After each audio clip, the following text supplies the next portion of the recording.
to my channel. If you are new here, make sure to take a second to like and subscribe to the channel. There will be more videos to come each week, some about teaching and some of just my favorite life hacks. We're gonna go ahead and get started today. So today's video is all about classroom management tips.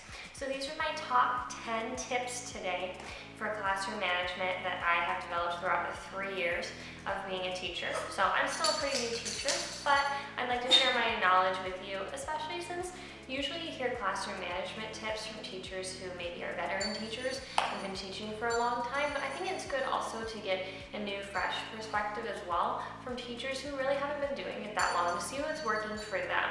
Because if it's working for a new teacher, it should work for you.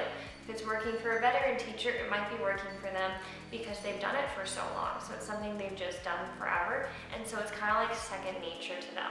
But I really want to help you with practical tips that have helped me with classroom management. So on to tip number 1. Have a simple list of rules and then have them posted in your classroom. So a really simple, straightforward list of rules is really important. You don't want to make a rule that's too complicated or too specific. So if your rule, for example, is to be respectful, what you would do in the first week of school is you would define, what does that mean? What does that look like? What does that sound like? What does that feel like? All of those different things.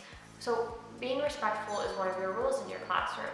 But what does that really mean? That's where you would go through with the kids and you figure out what it means to be respectful. So I have a really cool activity in mind for this tip if you'd like it. So what I did to help with this rule of going over all of my different classroom rules, what I thought of was I posted boards, like bulletin boards or poster boards, even just those big pieces of note card paper around the room.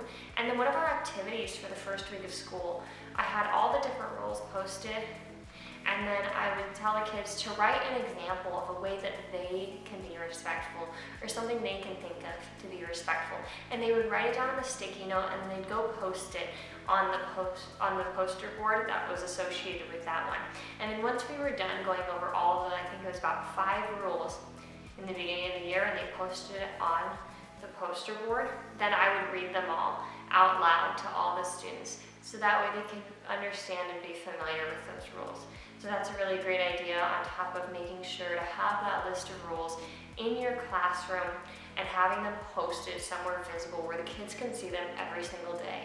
This is a great place to point out in reminders. So tip number 2, go through your list of rules each morning. If they are very simple, which they should be, as referred to in tip number 1, you're gonna wanna make sure to go through them each morning. So go through your list of rules, have the kids recite them with you every single morning. If your rules are to be respectful, responsible, caring, whatever they are, make sure to go through them every single morning and have them go through them with you. So that way they take ownership. It's really important for your students to feel like this is their classroom too, and they can take ownership of it. So really important, feeding off of or building off of tip number 1. Have that list of rules, have it posted, and then when you go over it, it'll be really easy to point out and point through each rule. My third tip for you today is to use callbacks. So if you haven't started using callbacks in your classroom, this works with lots of different grade levels. So I've taught in 1st grade, 2nd grade, 3rd grade, and in 5th grade before, and it works with all of the grade levels. So all of those at least. I'm sure it works with older grades as well. You might just have to be more creative in your callbacks that you use. So there's lots of different ones that you've probably heard of before. Class, yes, yes. So the teacher says something and the students respond with something. So that's an example of a callback. And this is really helpful for when you need to get your students' attention and all of their attention at once, or almost all of them. So you're always gonna have those few kids who don't say it, or maybe don't hear it because they're the ones who are talking, and you might have to repeat it. But don't repeat it too many times. I would repeat it at most 3 times, I would say. And once you've repeated it those 3 times, then you sit or you stand and you wait. And maybe you start looking at the students who are talking still, and they will notice and they'll be like, oh, everyone around me is not talking, and they're focused. So that's what I need to do as well. Tip number 4, offer a reward system that works for you. So reward systems are really great because it shows your students that you appreciate them. And I'm not saying to go out and buy things for your students. Please do not feel like you need to go out and spend money, because I know as teachers, we have to spend a lot of our own money and we are short maybe on the things that we get. But a lot of schools do offer their own programs for class rewards. So such as class tickets are really helpful that they can use at a school store. So some students are very motivated by that. Another one is Class Dojo. So if you haven't checked out Class Dojo, it's an online website. And especially in younger grades, students are very motivated by this. And what it can do is it's a point system. It'll really just help you keep track of the points, and then the students can cash those in for something else. And you can even write in, when you have the student cash in, let's say if you have a treasure chest or something like that in your class, you can have them cash it in for that. Or maybe you offer them 5 extra minutes of computer time in the classroom. So something that you know is going to work for them. And this might be different for each individual student. Hopefully you can have an overall class reward system that works for you, but you might have to also be specific based on the different students.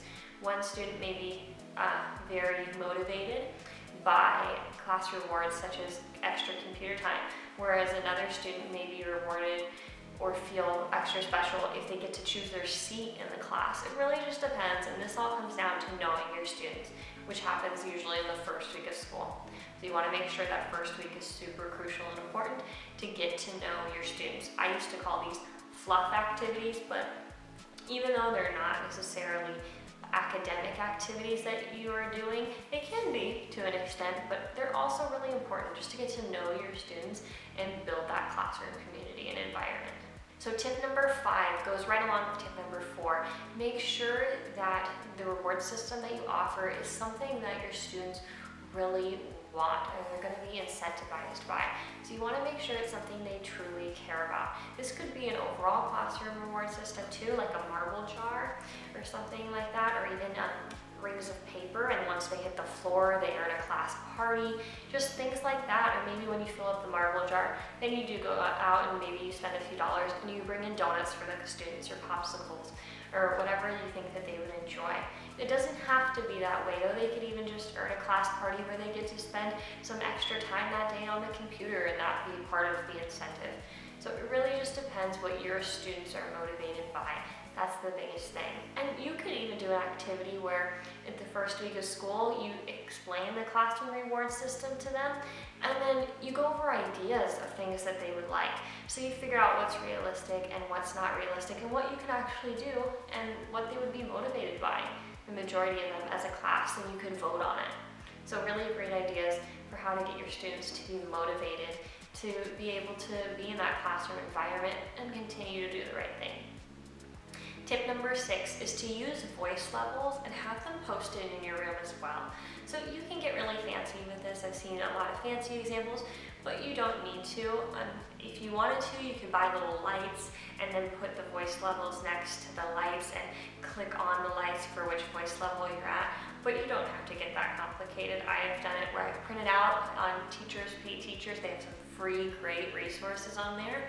And I've printed out some posters that share the different voice levels. And there's also other YouTube videos out there as well that explain how to use the voice levels. So lots of different ways that you can use those. But I just like to post them on my whiteboard, have them visible to the students in a place that they can see them, and maybe put a clothespin or a magnet, because it's magnetic to your whiteboard, and then be able to show where we are in the voice levels. Make sure you also announce it though. We're moving to a voice level 2 right now, or you know it's testing time, so we're moving to a voice level of 0. And explain what that means. Make sure you say, we're moving to a voice level 0. Remember, we're in testing right now, so that means no talking. That is what the test environment should be like. And make sure you exhibit the posters that you have lined up, so that way they know we're not just doing it because she said it, we're doing it also because it's part of our classroom routine, building in that routine and structure that students really need. Tip number 7, so this is a tip that goes along with making sure to use positive reinforcement. So positive reinforcement is great because it helps students who are maybe not doing the right thing, but it also remembers to reward those students who are doing the right thing, because a lot of the times as teachers, we're so focused on getting those kids to the place that they need to be who are maybe not in the right place at the right time, whether they're talking out of turn or standing out of line or not paying attention.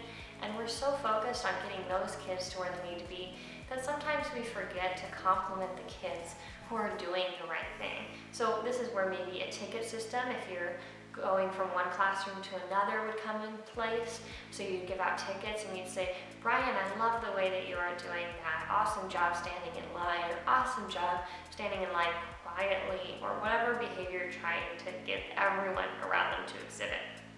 And when one student sees that you're giving another student something they want, they will follow suit with that behavior as well, usually. Or you could even just verbally say it, I love the way that this table is so quiet. And then you'll see the other tables around start to follow suit and say, we want that compliment too. And so they'll start to do it as well. So positive reinforcement is so great because it works not only for the students who maybe are not doing the right thing and you need to get them back on track, but it also helps reward those students who are doing the right thing, because you will always have those students who are always on task and always doing the right thing. Tip number 8 is to find common ground with your students. So this goes right along with your first week of school. So within your first week of school, you'll be doing lots of different classroom activities and things to get to know your students.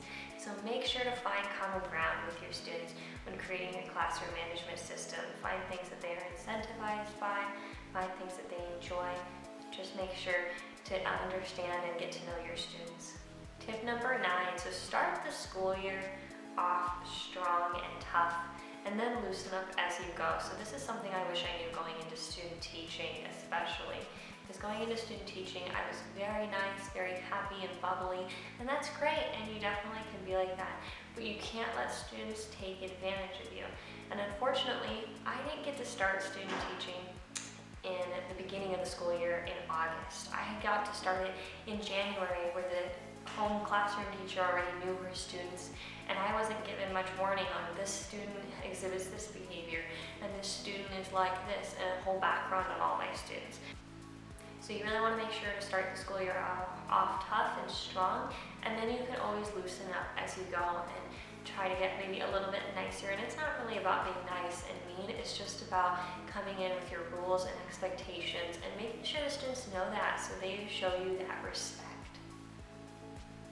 Tip number 10, and this is the tip that I wish I knew out of all of these tips, so this is my most important tip for you. This is the one, if you're going to take away any tips, this has been the one that has helped me the very most. You want to give explicit instructions for whatever you're telling them to do. So it's really important, because you can't just say, I need everyone to go line up at the door. They're not going to line up the way you want them to if you say it like that. So teaching, a lot of it is about how you say things. So giving explicit instructions for what you want them to do. So if I wanted all of my students to go line up at the door, obviously we can't all go line up at once. It would be very chaotic. So what we have to do instead is, if the students are sitting in tables, or even if the students are sitting in rows, you could call one row at a time to line up. Or you could call even a group of students to line up. Or you could say, all students who are wearing blue today may line up, because you see all the students who are wearing blue are doing a very nice job sitting quietly. Or this row, I love the way you are sitting. This row may push in their chairs and go line up silently at the door. So now you've told them exactly what you want them to do step by step. You want them to stand up, push in their chairs, and go line up silently at the door. So doing this without talking. And even if you need to, especially in the beginning of the year and whenever students need refreshers, you can always have your best students model this behavior, or any student really model this behavior. You could model it first, and then you could have another student model it, and then you could all go and practice the behavior, because you will have to repeat expectations and what you want. That is just a part of teaching, but it's really helpful for keeping your classroom nice, managed, and organized.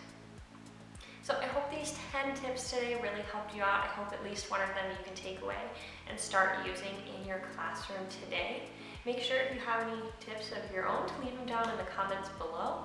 Also, make sure to like, comment in general, and subscribe to the channel, as there will be new videos each week.